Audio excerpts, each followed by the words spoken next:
Hello student, Bengali টিউশনে সকল ছাত্র এবং ছাত্রীদেরকে জানাই স্বাগত। আজকে আমি আবার একটা নতুন অডিও নিয়ে তোমাদের কাছে উপস্থিত হয়েছি। আজকে আমি তোমাদেরকে পড়াবো আইএসসির অন্তর্গত মতি নন্দীর লেখা কোনি উপন্যাসের অষ্টম পর্বটি।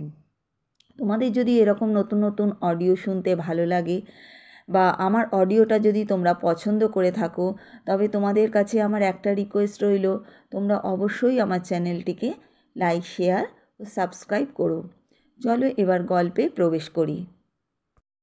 ক্ষিতীশ সারা সকাল অ্যাপেলোয় অপেক্ষা করছে। কোনি আজও আসেনি। গত 2 সপ্তাহে একবেলাও সে কামাই করেনি। ক্ষিতীশ ভয় রয়েছে, এই বুঝি কস্টিউম দাবি করে বসে। এখনও সে সমানে বলে যাচ্ছে, হয়নি, ইঞ্চি খানেকের বেশি জল থেকে হাত উঠবে না।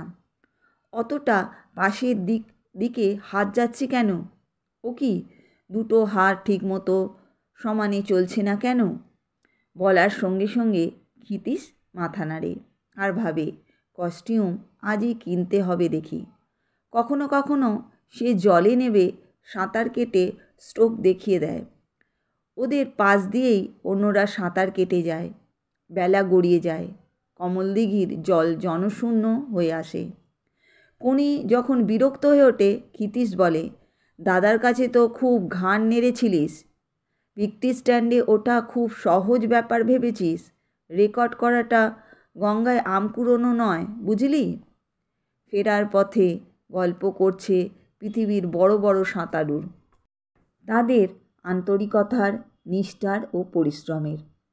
অপেক্ষা করে অবশেষে ক্ষিতীশ বেরিয়ে পড়ল অ্যাপেলো থেকে। বিষ্টুধরের গাড়ি পৌঁছালো মিনিট 10 মধ্যে। তাকে দেখেই বিষ্টু ব্যস্ত হয়ে বলল, এই একটু আগে দর্জিপাড়া বয়েজ লাইব্রেরির লোকেরা এসেছিল ওদের অ্যানুয়াল সোশ্যালে চিফ গেস্ট করার জন্য। প্রেসিডেন্ট হবে কে জানেন? ওই বিনোদ ভর। আমি রাজি হয়ে গেছি। ওখানে দারুণ একটা স্পিচে ওকে ডাউন দিতে হবে, বুঝলেন? ক্ল্যাপ ওকে পেতে দেব না। বিষ্টুধরের উত্তেজিত মুখ দেখে ক্ষিতীশ চটপট মতলব ভেজে নিয়ে বলল, শুধু একটা বক্তৃতায় ডাউন দিয়ে কি লাভ হবে? লোকে কিছুদিন মনে রেখে তো ভুলে যাবে। তার থেকে এমন একটা কিছু করা দরকার যাতে বিনোদ ভর রেগুলার ডাউন খায়। কীরকম? বিষ্টু কৌতূহল দেখায়। রেগুলার ডাউন কিভাবে সম্ভব? ভাবতে হয়েছে। 3 দিন ধরে ভেবেছি। ক্ষিতীশ নিজেকে গুরুত্ব দেওয়ার জন্য গলার স্বর ভারী করে তুলল। ভেবে দেখলুম, বিনোদ ভর যে অর্গানাইজেশনে আছে তার পাল্টাগুলোয় ঢুকতে হবে। ও যদি ড্রামা ক্লাবে থাকে, আপনাকেও ড্রামা ক্লাবে ঢুকতে হবে। ও যদি কোনো হরিসভায় পৃষ্ঠপোষক হয়, আপনাকেও একটি হরিসভায় ঘাঁটি করতে হবে। ও যদি কোনো সুইমিং ক্লাবের প্রেসিডেন্ট হয়, আছে। বিষ্টুধর প্রায় চেঁচিয়ে উঠল, জুপিটারের প্রেসিডেন্ট বিনোদ ভর। তারপর ক্ষিতীশ মাথা হেলিয়ে বলল, আপনাকে জুপিটারের রাইভাল ক্লাবে ঢুকতে হবে। সেটা তো অ্যাপেলো, কিন্তু ঢুকবো কী করে? বিষ্টুধর বিমর্ষ গলায় বলল, পারেন একটা কিছু করে দিতে? চেষ্টা করতে হবে। আজও আমি নকুল মুকুজ্জের সঙ্গে কথা বলেছি। 7,000-এর কমে রাজি হচ্ছে না। 7,000 মানে প্রেসিডেন্ট হতে গেলে ডোনেশন তো দিতে হবে। অমনি কি আর হওয়া যায়? বিনোদ ভরও তলায় তলায় চেষ্টা করছে ওর দাদাকে অ্যাপেলোয় ঢোকাবার জন্য। 5,000 পর্যন্ত রফা করেছে, কিন্তু 7,000 কমসম করা যায় না? কত কমাবেন? 5,000 অফার তো পেয়েই গেছে। বিনোদ ভর এমএলএ মন্ত্রী হওয়ার চান্স খুব। ওকে তো সবাই হাতে রাখতে চাইবে। আপনি যদি বেশি টাকা না দেন, তাহলে ওদের লাভটা কি হবে বলুন? তা তো বটেই। বিষ্টুধর চিন্তিত হয়ে পেটে হাত বুলোতে লাগলো। ক্ষিতীশ কিছুক্ষণ ওকে লক্ষ্য করে আবার বলল, দেরি করলে চলবে না। 2-1 দিনের মধ্যেই ঠিক করে ফেলতে হবে।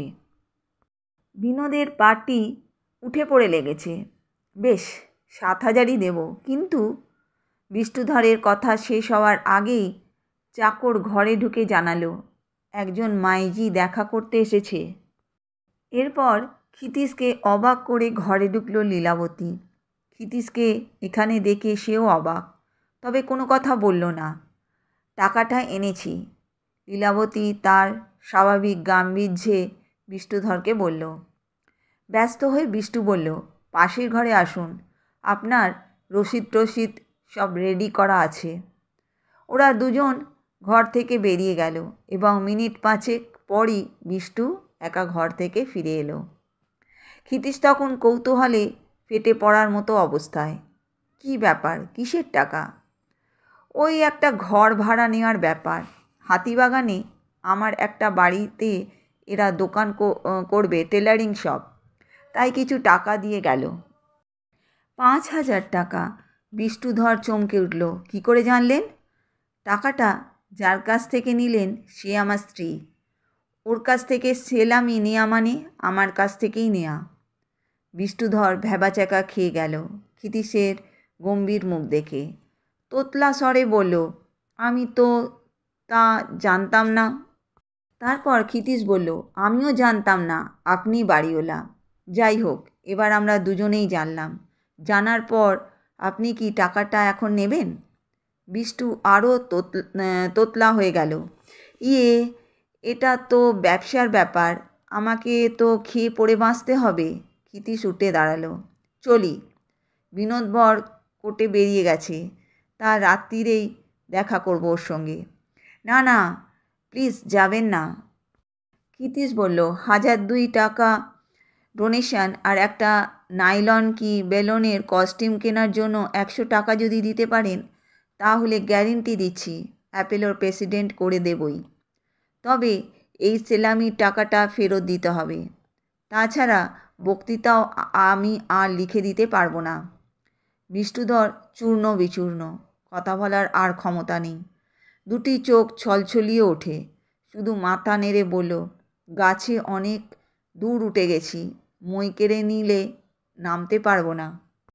বিষ্ণুধর ঘর থেকে বেরিয়ে গেল এবং 100 টাকার নোটের বান্ডিল নিয়ে ফিরে সেটা ক্ষিতীশের হাতে দিয়ে বলল, উনি আপনার স্ত্রী হন তো? আমার কথা বিশ্বাস হচ্ছে না বুঝি?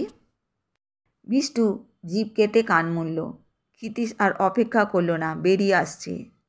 তখন শুনল বিষ্টু কাতর কণ্ঠে বলছে, আমার বক্তৃতাটার কি হবে? ক্ষিতীশ বলল, দেব, লিখে দেব। বাড়ি ফিরে ক্ষিতীশ নোটের বান্ডিলটা নিজের বাক্সে রেখে দিয়ে ভাবতে শুরু করলো এবার কি করবে। টাকাগুলো লীলাবতীকে ফেরত দিতেই হবে, কিন্তু তার বিনিময়ে কিছু আদায়ও করে নিতে হবে এবং তা করতে হবে কনিরই জন্য। লীলাবতী বাড়িতে ঢুকেই জিজ্ঞাসা করলো, ওখানে তুমি কি করছিলে? ক্ষিতীশ বলল, মাঝে মাঝে যাই বুদ্ধি পরামর্শ দিতে। তুমি কেন গেছিলে? ওর কাছ থেকেই তো ঘর নিয়েছি, সেলামির টাকাটা দিতে গেছিলাম। ক্ষিতীশ হাই তুলে আড়মোড়া ভেঙে বলল, আগে যদি আমায় বলতে তাহলে টাকাটা দিতে হতো না। আমি বারণ করলে বিষ্ণুধরের সাধ্যি নেই টাকা নেবার, তবে বললে টাকাটা ফেরত দিয়ে দেবে। দেখো না একবার বলে, অনেকগুলো টাকা দেওয়ার সময় গা কড়কড় করছিল। লীলাবতী ব্যগ্র হয়ে বলল, কিন্তু কণিকে যে ওর বাড়িতেই খাবারের ব্যবস্থা করব ভাবছি, এরপর কি অতগুলো টাকা ফেরত দেওয়ার কথা বলা যায়? মেয়েটাকে যে খাটাবো তার জন্য তো কিছু করতে হবে। দাও গামছাটা, চান করে আসি। বিকেলে লীলাবতী অন্য মূর্তি ধরে বলল, পরের মেয়ের জন্য তো খুব মাথা ব্যথা, আর আমি যে এত কষ্ট করে দোকানটা দাঁড় করলাম, তিল তিল করে টাকা জমিয়ে ব্যবসাটা বড় করার চেষ্টা করছি, তাতে একটু সাহায্য কি করবে না? ক্ষিতীশ বাড়ি থেকে দ্রুত বেরিয়ে যাওয়ার আগে শুধু বলে গেল, আচ্ছা দেখছি। অ্যাপেলোয় সারা বিকেল অপেক্ষা করলো ক্ষিতীশ, কোনই এলো না। নকুল মুখুজ্জের সঙ্গে দেখা হলো। প্রেসিডেন্ট পেয়েছি। কত টাকা ডোনেশন চাও নকুলদা? নকুল একটু হকচকিয়ে বলল, কত টাকা মানে? এখন বটুবাবু 500 দিচ্ছে, তাও টিপে টিপে দেয়। ঠিক আছে, আমি 2000ই ধরছি। ক্ষিতীশ তাড়িয়ে তাড়িয়ে নকুল মুখুজ্জের অবস্থাটা লক্ষ্য করার পর বিষ্ণুধর সম্পর্কে যাবতীয় তথ্য জানিয়ে বলল, কিছু ভেবো না তুমি, টাকা এসে যাবে। তবে আমার ওই মেয়েটার পুরো ট্রেনিং ফেসিলিটি দিতে হবে কিন্তু।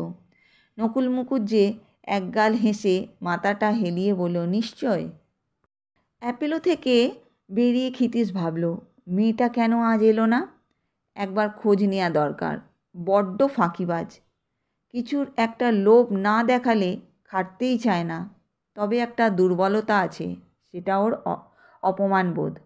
ক্ষিতীশের প্রায় মনে পড়ে প্রাইজ না নিয়ে লেক থেকে কনির চলে আসা আর ঘুরে দাঁড়িয়ে তার বিজয়ীর নামটা শোনার সেই ভঙ্গিটি। দাদার কাছ থেকে দূরে দাঁড়িয়ে অপরাধীর মতো মুখ নিচু করে থাকা মেয়েটি হঠাৎ যেন দপ করে জ্বলে উঠেছিল। বস্তির মধ্যে আলো নেই। ক্ষিতীশ একটু অসুবিধায় পড়ল ঘরটা খুঁজে বার করতে। অবশেষে একটা বাচ্চা ছেলে তাকে দেখিয়ে দিল। ঘরের মধ্যে কুপি জ্বলছে। কনির ছোট ভাই মেঝেতে ঘুমিয়ে, তক্তপোষে সম্ভবত ওর মা শুয়ে। ক্ষিতীশ ডাকল, কনি। ঘর থেকে নিঃশব্দে কনি বেরিয়ে এলো। ব্যাপার কি তোর? আজ যাসনি কেন? এভাবে কামাই দিলে আর তাহলে যেতে হবে না। তোর দাদাকে আমি জানিয়ে দেব, হবে টবে না কিছু তোর দ্বারা। বিরক্ত স্বরে ক্ষিতীশ বেশ জোরেই কথাগুলো বলল। উনি কথা না বলে একইভাবে দাঁড়িয়ে, অন্ধকারে মুখ দেখা যাচ্ছে না। হঠাৎ ক্ষিতীশের পেছন থেকে ক্ষণক্ষণে স্বরে কে বলে উঠল, কেমন লোক গা তুমি? কাল রাতে মেয়েটার দাদা মরে গেল আর তুমি এখন তাকে ধমকাতে নেগেছ? ক্ষিতীশ প্রথমে বুঝতে পারিনি সে কি শুনল। পিছনে তাকিয়ে বলল, কে মরে গেছে? জানো না দেখছি। কাল বিকেল থেকে মুখে অক্ত উঠল ভলকে ভলকে, রাত্রিরেই কাবার। কনির দাদা গো। ক্ষিতীশ বার দুয়ে কেঁপে উঠল এবং শুনল কনি খুব ক্লান্ত এবং শান্ত স্বরে বলল, খিদ্দা, এবার আমরা কি খাবো? আজ এখানেই শেষ করলাম। পরের অডিওতে একটা নতুন গল্প নিয়ে তোমাদের কাছে উপস্থিত হব।